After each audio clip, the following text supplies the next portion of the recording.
Have you ever tried to mix a vocal that had very harsh and aggressive sounding sibilants? Anytime there's an S or a T sound, it can be very jarring to the ear, especially when listening back on headphones. Well, in today's video, I'm going to show you how to deal with this issue the right way. So let's hop right in and get to it. All right, so this is my vocal that we're going to be working on today. I've already got some basic reductive EQ and compression on it so far just to clean it up a bit. So let's go ahead and take a listen to what we've got so far. And if you can, listen back on some headphones so you can really pay attention to how it sounds when I pronounce any lyrics that have an S or a T or a C sound in them. But every time I let my guard down, it seems everything just starts to go south, and I notice them noticing me from afar. Okay, so you probably heard there was definitely some harshness there when it came to the sibilant sounds like S's and T's and C's. Now, there's a couple of reasons why this happens,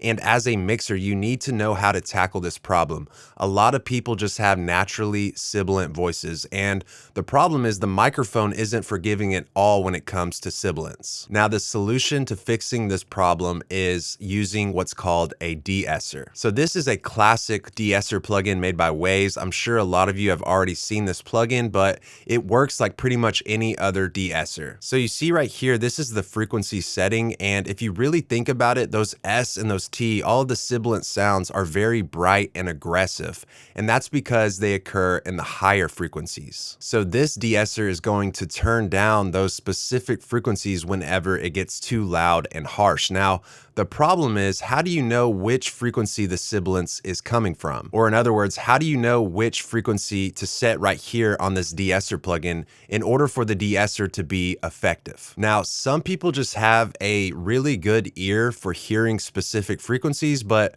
for those of us who aren't on that level, including myself, let me show you an easy way to find those frequencies that the sibilance is coming from. So I have this EQ plugin pulled up on the vocal, and what I'm gonna do is grab this EQ point right here, and I'm gonna boost it about 10 to 12 decibels. And then I'm also going to tighten up the Q value to make it more of a narrow band. A Q value of about 5 usually always works for me. And then what I really like about this specific EQ plugin is that it has the ability to solo each EQ band. So I can basically only listen to whichever frequency I have this EQ point set at. So now I'm gonna play the vocal again, and I'm gonna use this frequency knob right here to kind of sweep around until I find those exact frequencies that the sibilant S and T sounds are coming from. And there might be multiple frequencies, more often than not, that's the case. So you might potentially have to use multiple De-Esser plugins to get the job done for separate frequencies. It seems everything just starts to go south, and I notice them noticing me from afar. Every time I let my guard down, it seems everything just starts to go south, and I notice them noticing me from afar. But every time I let my guard down, it seems everything just starts to go south, and I notice them noticing me from afar. Every time I let my guard down, it seems everything just starts to go south, and I notice them. Okay, so I was hearing the sibilants starting at about 5,900 hertz.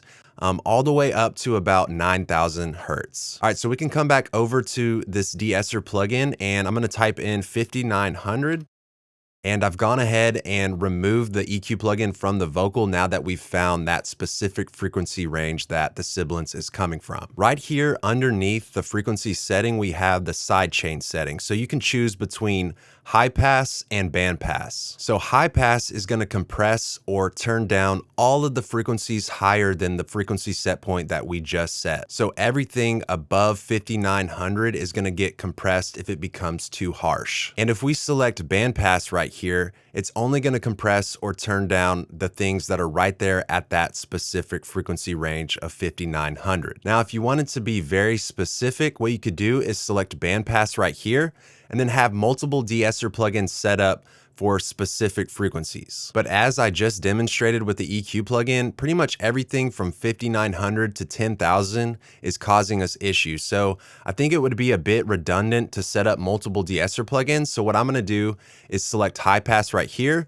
And now everything from 5900 and above is gonna get attenuated if it becomes too harsh. Down here, we have the monitor section. So when this is set to audio, you're gonna hear the entire vocal played back. But when you select sidechain, the only thing you're gonna hear is this specific frequency band. So in this case, it's gonna be all of the frequencies from 5900 and above. When I'm mixing vocals, I like to hear how the entire vocal sounds and how the De-Esser is affecting the entire vocal. So I'm gonna select audio as our monitor source so we hear the entire vocal played back. Up here at the top, we have the audio section, and you can choose between split band or wide band. Split band is gonna split your audio signal into low and high frequencies and only process the high frequencies. Wide band is just going to leave the signal alone, and all of the frequencies will get compressed equally. Experiment with this setting and see if you like how it splits up the audio.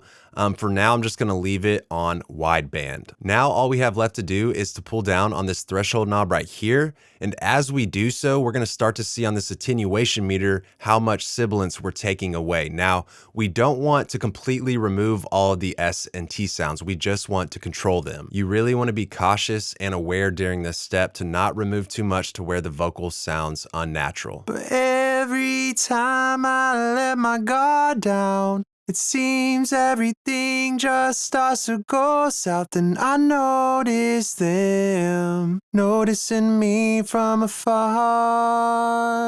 But every time I let my guard down, it seems everything just starts to go south, and I notice them noticing me from afar. Okay, so I think that sounds pretty good right there. Whenever those S sounds came in, you could see that about 10 decibels was getting turned down, but only when that sibilance was occurring, right? It wasn't compressing the entire vocal at all times. It was really honed in on this specific frequency range where the sibilance was occurring. The controls that we just went over will be on pretty much any De-Esser plugin. Now, if you find that the De-Esser plugin that I just showed you is a little complicated, there is another plugin right here that's called Sibilance made by Waves, and I think that it really simplifies the whole de-essing process. And so I actually use this plugin on all of my vocals. And I know what you're thinking, why did you show us a plugin and a de-essing method that you don't even use? Well, I wanted to show you the basics of de-essing and what really is going on when sibilance occurs. It actually operates in a way different way as far as how it detects sibilance. So it basically analyzes the actual waveform of the vocal, and it can detect where sibilance is occurring regardless of the frequency. So really all you have to do is press play and pull down on this threshold knob until you start to remove the sibilance. Next, we have the range knob, and this is going to control the maximum amount of sibilance that you want to remove from the vocal regardless of where the threshold is set. And I typically have this set at about 15 decibels to start with. I find that when I remove more than 15 decibels of sibilance from the vocal, it starts to sound unnatural. Down here in the bottom right of the plugin, we can choose between wideband and split band processing. And the cool thing about this plugin is you can actually choose between a blend of the two. And again, like in the last plugin, wideband is going to compress and attenuate all of the frequencies the same way, whereas split band is only going to affect the higher frequencies. So I personally like to leave it right here in the middle between the two, and I can adjust that when the vocal's playing. Over here on the left side of the plugin, we have the detection knob.